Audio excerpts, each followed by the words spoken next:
kita masuk kepada materi pembahasan kas kecil. Apa yang dimaksud dengan kas? Mutasi dana kas kecil. Jadi, apabila kas kecil tadi habis, maka perlu dilakukan kembali pengisian. Yang kembali dana kas kecil ini itu ada dua metode. Metode dana tetap dan metode dana tidak tetap. Metode dana tetap ini adalah impress fund system. Kalau metode tidak tetap, fluctuation fund system. Apa bu bedanya antara metode tetap dan tidak tetap ini? Kalau metode tetap, ya, kalau metode tetap, uang dalam pengisian ini selalu tetap. Sedangkan kalau metode tidak tetap ini, maka pengisiannya berubah sesuai dengan apa?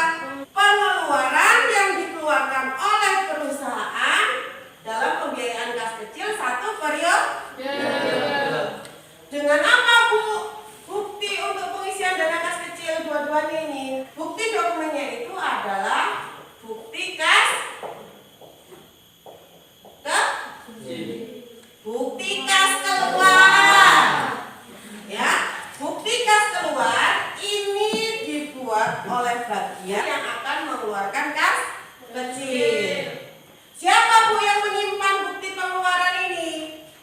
Adalah bagian dari kas kecil. Jadi bukti-bukti kas keluar ini disimpan oleh bagian kas kecil, ya. Kemudian nanti pada periode pengisian atau dana kas kecil habis, bukti-bukti ini dilampirkan dengan permintaan pengisian kembali kas kecil. Kemana dokumen permintaan pengisian kembali kas kecil ini diserahkan? Ke bagian kas umum.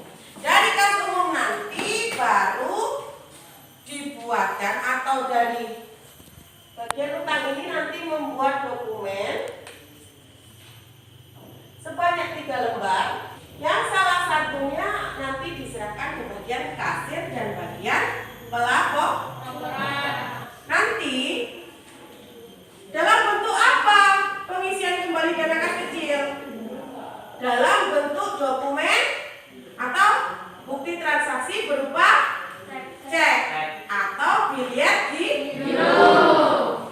Apa yang dimaksud cek? Sebuah surat perintah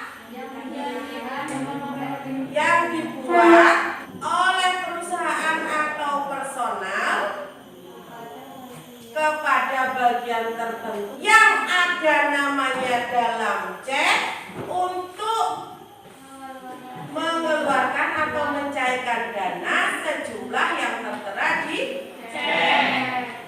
Cek yang ada tanggalnya, tetapi pada saat pencairan tidak ada dananya. Namanya cek kosong. Berarti kan nggak ada duitnya.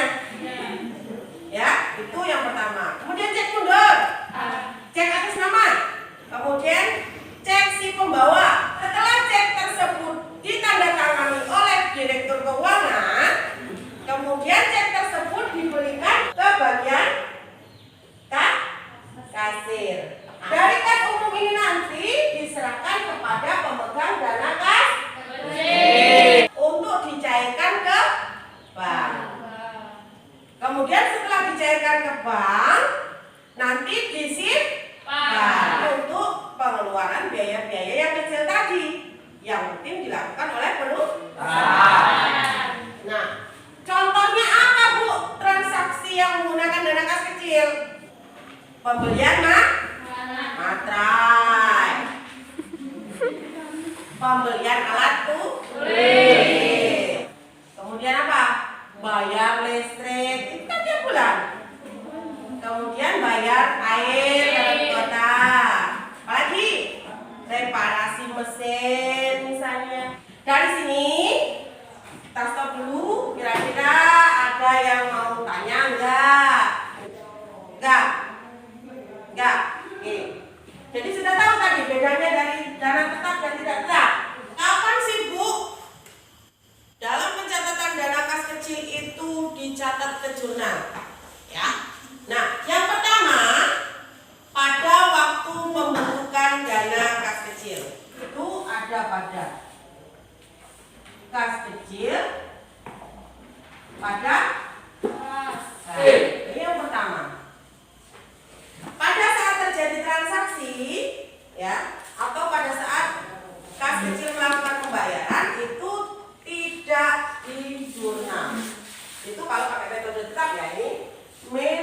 metode tetap. Kenapa kok tidak di jurnal? Karena sudah ditetapkan, jadi dicatat hanya pada saat penyesuaian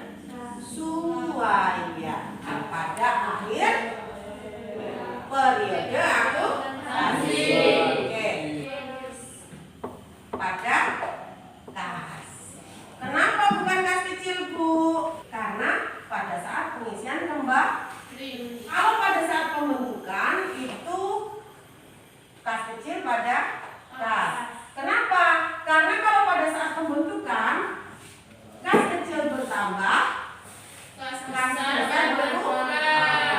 Pada saat pengisian kembali dana kas kecil itu yang di kredit itu kas, Bu, tidak kas kecil.